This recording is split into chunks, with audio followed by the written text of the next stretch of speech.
Hey everyone, it's me Shenell here, and today I have a furniture flip or a furniture makeover, along with, you can say it's furniture painting, and we'll get right into the video. Here you see I found this on Facebook Marketplace, and I just thought it was a beautiful piece. I really like the lines of it, the style of it, and especially the legs. So first off, I'm going to give it a good sanding to give it some tooth for the paint to stick to it. Now excuse my voice on today. My throat is a little crackly and scratchy, so I sound raspy. I'm going to move ahead and fill in some of the lines that were in the top of it. It had some gouges in the wood, and I wanted to fill that in. I didn't use a regular sander on this project because I didn't want to take down too much of the surface of the wood on the piece, because of course I wasn't going to strip it down. No priming necessary. I'm going to use chalk paint, and I'm going to use a very, very dark color, which is black. Now I chose this because when I went to the hardware store to pick up the actual chalk paint, they didn't have the base in order to make the color that I want in the really dark black. And you will be amazed if you ever do black paint and like white paints. There are so many different shades of black paint. So I chose this at my local craft store, and I had to use at least 2.5, almost 3 jars of it, because I did give it 3 coats of the chalk paint.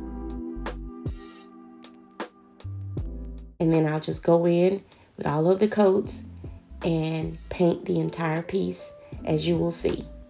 Now when I'm done, it is very, very dry looking because, of course, again, it's chalk paint, and that's what chalk paint does.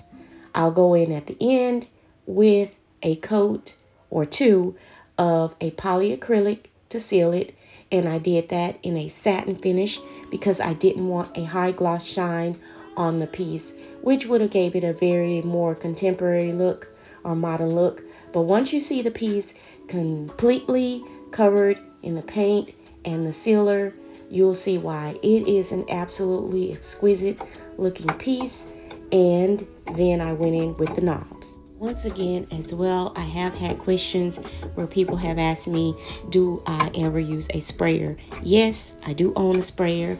On occasion, I do pull it out and use it. It just requires a lot more setup to use the sprayer, and I'm a bit old school. I like to hand paint.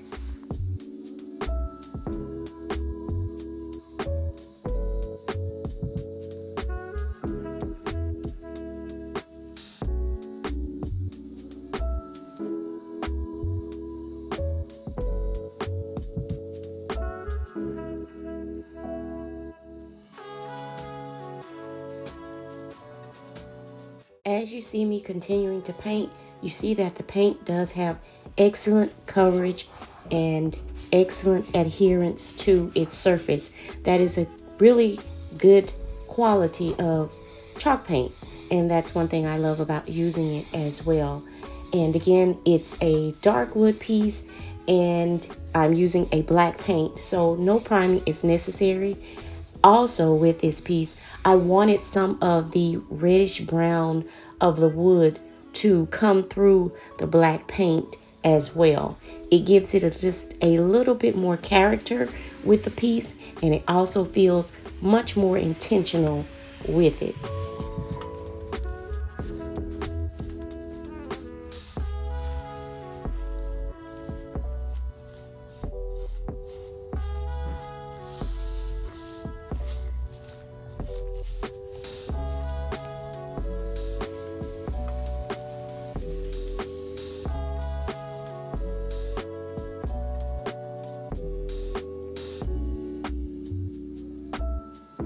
As I stated before, here is the finished look with all of the coats applied to the entire piece.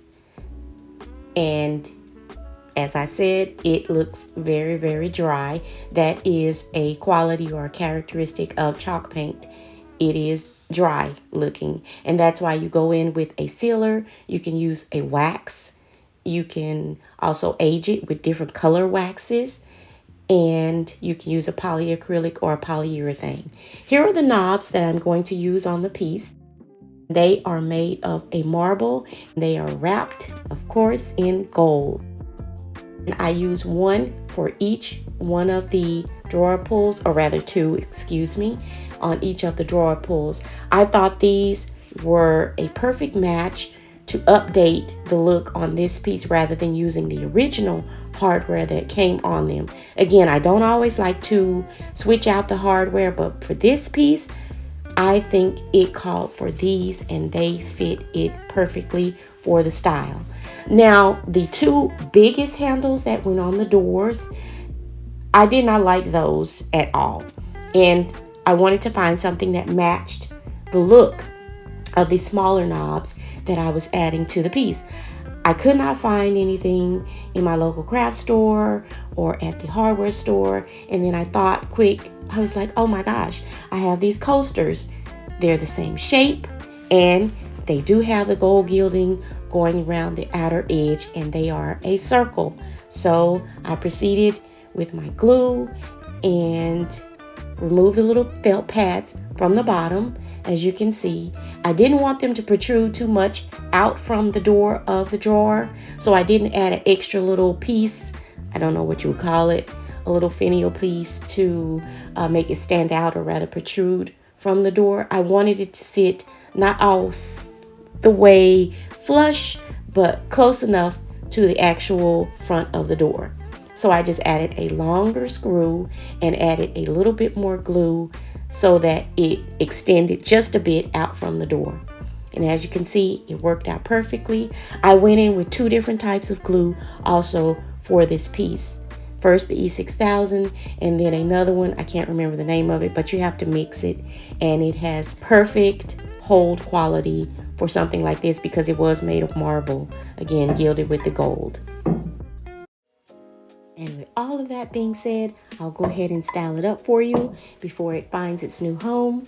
As always, stay inspired, motivated, and moving, creating something beautiful, if not for yourself, then for someone else. Happy New Year. This has been Shenell, and I'll see you all for the next one.